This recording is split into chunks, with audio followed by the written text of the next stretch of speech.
নমস্কার, রিতম বাংলায় আপনাদের সকলকে স্বাগত। আর এই মুহূর্তে দিনের বাছাই করা গুরুত্বপূর্ণ খবর নিয়ে সঙ্গে রয়েছে আমি বিনোদ। চোখ রাখবো খবরে। আরজি করে তরুণী চিকিৎসকের মৃত্যুর ঘটনা এবার ন্যাশনাল ইস্যু হয়ে দাঁড়িয়েছে। সমস্যা রাজ্যের নয়, রাজ্যের বাইরে বেরিয়ে প্রতিটি প্রদেশের সমস্যা হয়ে দাঁড়িয়েছে।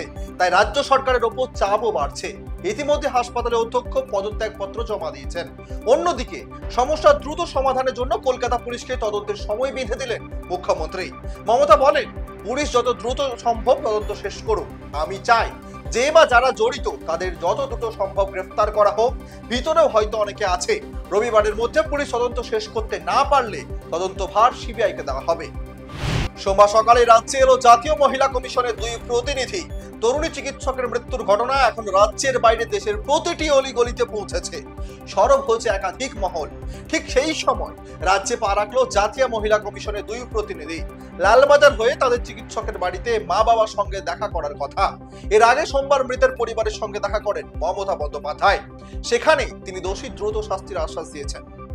মর্মান্তিক পথ দুর্ঘটনা উত্তরবঙ্গে। মৃত্যু হলো 6 পুণ্যার্থীর, গুরুতর আহত বেশ কয়েকজন পুণ্যার্থী। সোমবার সকাল 6:30 নাগাদ দুর্ঘটনাটি ঘটেছে বাগডোগরা ভুট্টাবাড়ি সংলগ্ন 31 নম্বর জাতীয় সড়কে। শ্রাবণের শেষ সোমবারে ফাঁসি দেওয়ার দানাগাছ এলাকা থেকে 11 জন পুণ্যার্থী দল বাগডোগরা জঙ্গলি বাবা মন্দিরে পুজো দিতে যাচ্ছিলেন। অন্যদিকে দেওঘর বাবা ধাম থেকে পুণ্যার্থীদের নিয়ে ফেরত আসছিল সিকিমের নাম্বার প্লেটওয়ালা একটি 4 চাকার গাড়ি। পায়ে হেঁটে মন্দিরের উদ্দেশ্যে যাওয়া পুণ্যার্থীদের দলটিকে পিছন থেকে ধাক্কা মারে ওই 4 চাকা গাড়িটি। ঘটনাস্থলে মৃত্যু হয় 6 জন পুণ্যার্থীর। কলকাতার আরজি কর হাসপাতালে তরুণী চিকিৎসককে নির্মমভাবে ধর্ষণ ও খুনের ঘটনায় ক্ষোভে ফুঁসছে স্বাস্থ্য মহল। আরজি কর কাণ্ডে কলকাতার প্রায় অধিকাংশ সরকারি হাসপাতালে আন্দোলনে নেমেছেন চিকিৎসকেরা। আর সেই আন্দোলনে বিক্ষিপ্তভাবে প্রভাব পড়ছে জেলার কিছু কিছু সরকারি হাসপাতালেও। হাসপাতালে চিকিৎসকেরা কর্মবিরতির ডাক দেওয়ায় ব্যাহত হচ্ছে রোগী পরিষেবা। সোমবার আরজি কর এমার্জেন্সি থেকে একাধিক রোগী ফিরে যাচ্ছেন বলে অভিযোগ উঠেছে। কলকাতা মেডিকেল কলেজের জরুরি বিভাগও বন্ধ। দক্ষিণ 24 পরগনার বারুইপুর মহকুমা হাসপাতাল এবং এর পাশাপাশি সোনারপুর গ্রামীণ হাসপাতালেও বন্ধ বহির্বিভাগের পরিষেবা। শিলিগুড়ি নকশালবাড়ি থানার স্পেশাল অপারেশন গ্রুপ রবিবার গভীর রাতে অভিযান চালিয়ে লক্ষাধিক টাকার ব্রাউন সুগার সহ এক যুবককে গ্রেফতার করেছে। ধৃত যুবক নকশালবাড়ির বাসিন্দা। গোপন সংবাদের ভিত্তিতে নকশালবাড়ি পুলিশ এসওজির সঙ্গে নকশালবাড়ির রঘুজোট এলাকায় অভিযান চালিয়ে একটি সাইকেল আরোহী যুবককে আটক করে। এরপরই ওই যুবককে গ্রেফতার করেছে পুলিশ। চোখ রাখবো পরবর্তী খবরে। বাংলাদেশের সংখ্যালঘুদের উপর নির্যাতনের প্রতিবাদে শিলিগুড়িতে মিছিল। আপনাদেরকে আরেকবার জানাবো বিষয়টি। বাংলাদেশে ক্রমাগত নির্যাতনের ঘটনার প্রতিবাদ জানিয়ে সোমবার শিলিগুড়িতে জনজাগরণ পদযাত্রার আয়োজন করা হলো হিন্দু সুরক্ষা মঞ্চ শিলিগুড়ি মহানগরের তরফে। শিলিগুড়ির বাঘাযতীন পার্ক থেকে শুরু হয়ে কোর্ট মোড়, ভেনাস মোড়, সেবক মোড় সহ এয়ারভিউ মোড় পরিক্রমা করে শিলিগুড়ি মহকুমা শাসকের দপ্তরের সামনে গিয়ে শেষ হয় সেই পদযাত্রা। পদযাত্রা শেষে শিলিগুড়ি মহকুমা শাসকের মাধ্যমে ভারতের রাষ্ট্রপতির কাছে স্মারকলিপি দেওয়া হয় সংগঠনের পক্ষ থেকে। সোমবার সিবিআইয়ের গ্রেফতারিকে চ্যালেঞ্জ জানিয়ে সুপ্রিম কোর্টে দ্বারস্থ হচ্ছেন কেজরিওয়াল। একই সঙ্গে সুপ্রিম কোর্টে নিয়মিত জামিনের আবেদনও জানিয়েছেন তিনি। আপের আইনজীবীরা জানিয়েছেন, আবগারি দুর্নীতি মামলায় সিবিআইয়ের গ্রেফতারিকে রীতিমতো চ্যালেঞ্জ জানিয়ে শীর্ষ আদালতে দ্বারস্থ হচ্ছেন কেজরিওয়াল।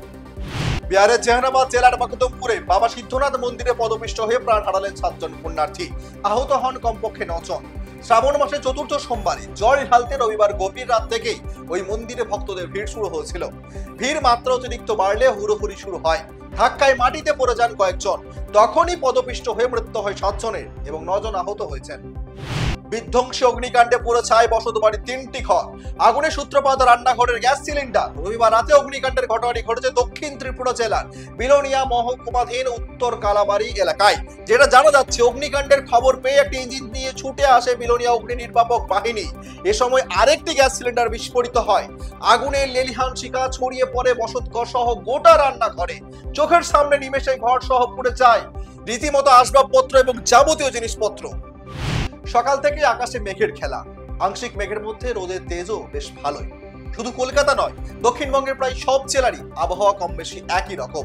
হালকা থেকে মাঝারি বিক্ষিপ্ত বৃষ্টিপাত চলছেই, তবে বৃষ্টি সত্ত্বেও গুমোট ভাব কাটছেই না। আলিপুর আবহাওয়া দপ্তর সূত্রে খবর, দক্ষিণবঙ্গের বিভিন্ন জেলায় বজ্রবিদ্যুৎ সহ বৃষ্টির সম্ভাবনা রয়েছে। অন্য জেলাগুলিতে বিক্ষিপ্ত বৃষ্টির পূর্বাভাস। তবে উত্তরবঙ্গের 3 জেলায় ভারী বৃষ্টির সতর্কতা জারি করেছে আবহাওয়া দপ্তর। আলিপুরদুয়ার, কোচবিহার এবং জলপাইগুড়িতে বিক্ষিপ্তভাবে ভারী বৃষ্টি হতে পারে।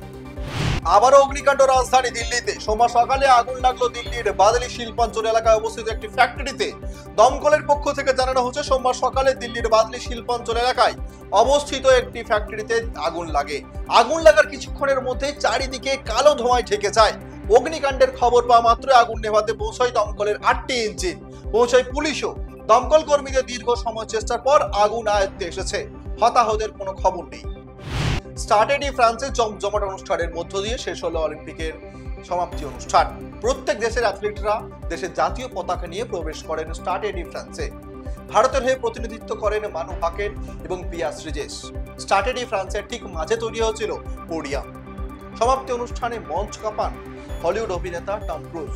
পারফর্ম করে ফ্রান্সের রক ব্যান্ড ফিনিক্স। এরপর অনুষ্ঠানে বক্তব্য রাখেন প্যারিস অলিম্পিক কমিটির প্রেসিডেন্ট টনি এস্তানগুয়েট এবং আন্তর্জাতিক অলিম্পিক কমিটির প্রধান থমাস ব্যাচ। অনুষ্ঠান শেষে মশাল তুলে দেওয়া হয় লস অ্যাঞ্জেলসের প্রতিনিধির হাতে। ঘরোয়া ক্রিকেট না খেললে জাতীয় দলে খেলা যাবে না, এ নিয়ম আগেই বেঁধে দিয়েছিল বিসিসিআই। তবে কথা নয়, কাজেও তাই করে দেখালো বিসিসিআই। বাংলাদেশের বিরুদ্ধে ঘরোয়া ক্রিকেট খেলবে বিরাট কোহলি, রোহিত শর্মা। যদিও জসপ্রীত বুমরাকে বিশ্রামে রাখা হয়েছে। দলীপ ট্রফির জন্য 4টি দল ঠিক করা হবে, যা ইন্ডিয়া এ, ইন্ডিয়া বি, ইন্ডিয়া সি ও ইন্ডিয়া ডি। তবে রোহিত ও কোহলি কোন ম্যাচ খেলবেন তা এখনো স্পষ্ট হয়নি। চোখ রাখবো বিনোদন জগতে। আরজিকরের মহিলা চিকিৎসকের মৃত্যুতে বাংলা নজর কেড়েছে গোটা দেশ। ক্ষোভ জন্মাচ্ছে সাধারণ মানুষের মধ্যে। প্রতিবাদের আওয়াজ উঠছে সাধারণ মানুষ থেকে ডাক্তার, এমনকি রাজনৈতিক ব্যক্তিত্বের মধ্যেও। এরই মধ্যে সক্রিয়ভাবে সরব হচ্ছে টলিপাড়া। নিজেদের সোশ্যাল মিডিয়া তো বটেই, সংবাদ মাধ্যমের কাছেও ক্ষোভ উগরে দিচ্ছেন তারা। সম্প্রতি এক সংবাদ মাধ্যমের কথোপকথনে নিজেদের ক্ষোভ উগরে দিলেন বিদীপ্তা চক্রবর্তী, অরিন্দম শীল, কমলেশ্বর মুখোপাধ্যায়, সুদীপ্তা চক্রবর্তী, মানসী সিংহ, সুরজিৎ বন্দ্যোপাধ্যায়, রুদ্রনীল ঘোষ। তাদের দাবি, যত দ্রুত সম্ভব দোষীর শাস্তি হওয়া উচিত, কঠোর থেকে কঠোর পদক্ষেপ নেওয়া উচিত। হাসিনা পদত্যাগ করলেও বাংলাদেশের উত্তপ্ত আবহাওয়ার এখনো পরিবর্তন হয়নি। সেদেশে ক্রমশ আক্রান্ত হচ্ছেন সংখ্যালঘুরা। প্রতিদিনই তাদের ঘর বাড়ি, বাসস্থান, মন্দির ভাঙচুরের ঘটনা সামনে আসছে। এমন অবস্থায় আওয়াজ তুললেন বলিউডের অভিনেত্রী হিনা খান। বাংলাদেশের ঘটনা নিয়ে হিনা লেখেন, বাংলাদেশে হিন্দু বা সংখ্যালঘুদের ওপর যে ঘটনাগুলি ঘটছে তা কখনোই কাম্য নয়।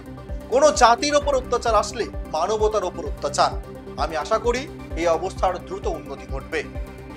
আজ তবে এই পর্যন্তই। আরো নিত্য নতুন খবরের আপডেট পেতে অতি অবশ্যই চোখ রাখুন রিতম বাংলার ফেসবুক পেজ এবং আমাদের ইউটিউব চ্যানেল। এছাড়াও অতি অবশ্যই গুগল প্লে স্টোরে গিয়ে ডাউনলোড করুন রিতম অ্যাপ।